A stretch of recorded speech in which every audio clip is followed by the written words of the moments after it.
इसी तरह से जब मैं यहाँ आता हूँ डेसिमल प्लेसेस को क्लिक करता हूँ और उसके बाद एंटर करता हूँ तो फिर से वही मैसेज अवेलेबल है एक्सेप्ट। देखिए यहाँ पे रेड कलर में YES लिखा हुआ है। मैं Y को जैसे ही कीबोर्ड पे प्रेस करूंगा मेरे पास मेरी जो कंपनी है वो क्रिएट हो जाएगी। देखिए अब यहाँ पे जो स्क्रीन अवेलेबल है उसमें गेटवे ऑफ टैली आ गया है, जिसमें एक मेन्यू दिखाया गया है जिसमें बहुत सारी कमांड्स अवेलेबल हैं जो कंपनी से रिलेटेड कमांड्स हैं। इसके साथ यहाँ लेफ्ट हैंड साइड पे नेम ऑफ द कंपनी जो कि हेड फर्स्ट ट्रेडर्स के नाम से है मेरे पास, और साथ ही ये जानकारी भी दी गई है कि डेट ऑफ लास्ट एंट्री क्या है। इसी तरह से यदि आप यहाँ ध्यान दें तो करंट पीरियड की जानकारी दी गई है कि कौन सा हमारा फाइनेंशियल ईयर रहेगा, और इस वक्त ये जानकारी दी गई है कि आप कौन सी डेट की एंट्री कर सकते हैं या अभी करंट डेट टैली में क्या सेट है। तो इस तरह से आप कंपनी क्रिएट कर सकते हैं। हमारे पास यहाँ गेटवे ऑफ टैली के अंतर्गत काफी सारे ऑप्शंस अवेलेबल हैं जो कि मेन्यूज के रूप में है। सबसे पहला है मास्टर्स, दूसरा ट्रांजैक्शंस, इंपोर्ट, इस तरह से रिपोर्ट्स। मास्टर्स में यदि आप अकाउंट्स इन्फो पे यदि आप क्लिक करते हैं तो आपके पास अकाउंट्स इन्फो के अंतर्गत ग्रुप्स, लेजर्स, स्टैट्यूटरी इन्फो और वाउचर टाइप्स, इन सब की जानकारी अवेलेबल हो जाती है, जिनमें आप फिर से क्लिक करके उस सब मेन्यू में भी जा सकते हैं। जैसे मैं ग्रुप्स पे क्लिक करता हूं तो मेरे पास ग्रुप्स का जो सब मेन्यू है वो खुल गया है, जिसमें ग्रुप्स दो तरह से बनाया जा सकता है, सिंगल और मल्टीपल ग्रुप। लेकिन अभी मैं यहां से क्विट करके वापस आता हूं पिछले लेवल पे, फिर से क्विट करके वापस आता हूं यहां से।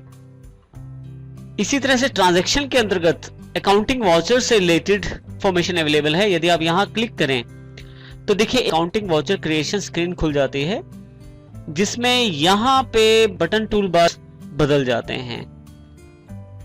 इस तरह से यहां से बाहर आने के लिए आप एस्केप का प्रयोग कर सकते हैं, और या यहां कंट्रोल M के जो पास में एक क्रॉस का निशान है यहां भी क्लिक कर सकते हैं आप। इसी तरह से अगर मैं थोड़ा सा नीचे आऊं तो इंपोर्ट के अंतर्गत यदि मैं यहां पे क्लिक करूं तो इंपोर्ट ऑफ डेटा से रिलेटेड इंफॉर्मेशन मेरे पास अवेलेबल हो जाएगी, जिसके अंतर्गत मास्टर्स फिर से जहां से मुझे डेटा इंपोर्ट करना है, और इसी तरह से वाउचर से रिलेटेड डेटा अगर मुझे इंपोर्ट करना है तो वो भी मैं इंपोर्ट कर सकता हूं।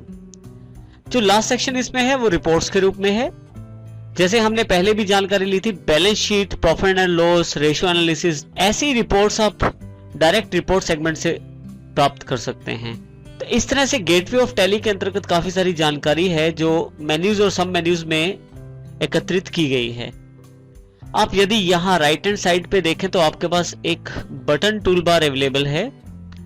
ये जो बटन टूल बार है, इस पे जो बटन होते हैं वो आपका जो मेन्यू सिलेक्शन रहता है उसके अनुसार बदलते रहते हैं।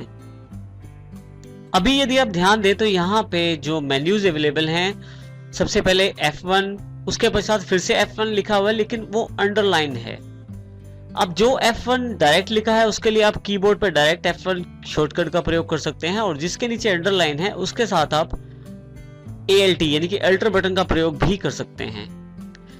आप चाहें तो यहाँ माउस क्लिक के साथ भी कार्य ले सकते हैं। जैसे मैं यहाँ पे सिलेक्ट कंपनी पे क्लिक करता हूँ, जैसे ही क्लिक करता हूँ तो लिस्ट ऑफ कंपनीज मेरे पास अवेलेबल हो जाती है, जो कंपनीज इस वक्त मेरे पास टैली में अवेलेबल है। यदि यहाँ ध्यान दें ऊपर डायरेक्टरी भी अवेलेबल है। आप डायरेक्टरी चेंज करके, यदि आपके पास बहुत सारी डायरेक्टरीज हैं जिनमें अलग अलग कंपनीज अवेलेबल हैं, तो आप यहाँ से वो डायरेक्टरी चेंज करके भी उन कंपनी की सिलेक्शन कर सकते हैं। जिस कंपनी को आप चाहते हैं सिलेक्ट करना, उस कंपनी पे क्लिक करके एंटर कर दीजिए, या आप वहां पे डायरेक्ट डबल क्लिक भी कर सकते हैं।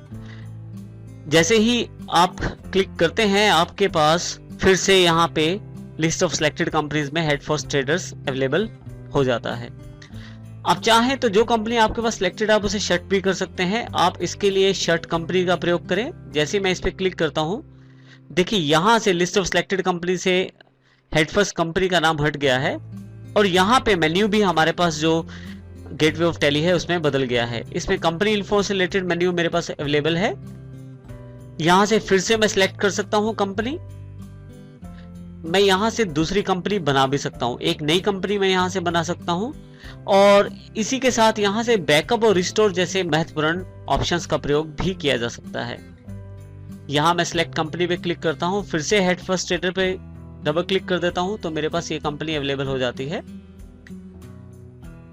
फिर से हम यहाँ बटन टूल बार के कुछ बटन्स का अध्ययन करते हैं। F2 जो है वो डेट के लिए अवेलेबल है। जैसे मैं डेट पे क्लिक करता हूं, आप चाहें तो यहाँ पे डेट चेंज कर सकते हैं। अभी मैं एंटर कर देता हूं। इसी तरह से आप पीरियड भी चेंज कर सकते हैं। मेरे जो अकाउंट्स हैं वो 1/4/2010 यानी कि 1 अप्रैल 2010 से लेकर 31/3/2011 यानी कि 31 मार्च 2011 तक के लिए फाइनेंशियल ईयर को सिलेक्शन में लेते हैं। मैं चाहूं तो यहां से पीरियड भी चेंज कर सकता हूं। इसी के साथ आप कंपनी इन्फो पे क्लिक करके फिर से कंपनी इन्फो का एक मेन्यू खोल सकते हैं, जिसके अंतर्गत आप कंपनी सिलेक्ट कर सकते हैं। आप चाहें तो कंपनी शट कर सकते हैं, आप नई कंपनी यहां से बना सकते हैं, और पुरानी कंपनी में अगर आप चाहें तो चेंजेस कर सकते हैं। इस तरह से यदि आपने टेलीवर्ल्ड में कोई पासवर्ड अवेलेबल करवाया है तो आप उसको भी यहां से बदल सकते हैं। इसके अतिरिक्त फिर से हमारे पास यहाँ 3 ऑप्शन और अवेलेबल हैं, जिसमें स्प्लिट कंपनी डेटा यानी कि कंपनी के डेटा को हम स्प्लिट कर सकते हैं, बांट सकते हैं, और फिर से वही बैकअप और रिस्टोर के ऑप्शन यहाँ अवेलेबल हैं। यहाँ से मैं क्विट कर लेता हूँ तो फिर से मैं गेटवे ऑफ टैली के मेन मेन्यू पे अवेलेबल हो जाता हूँ।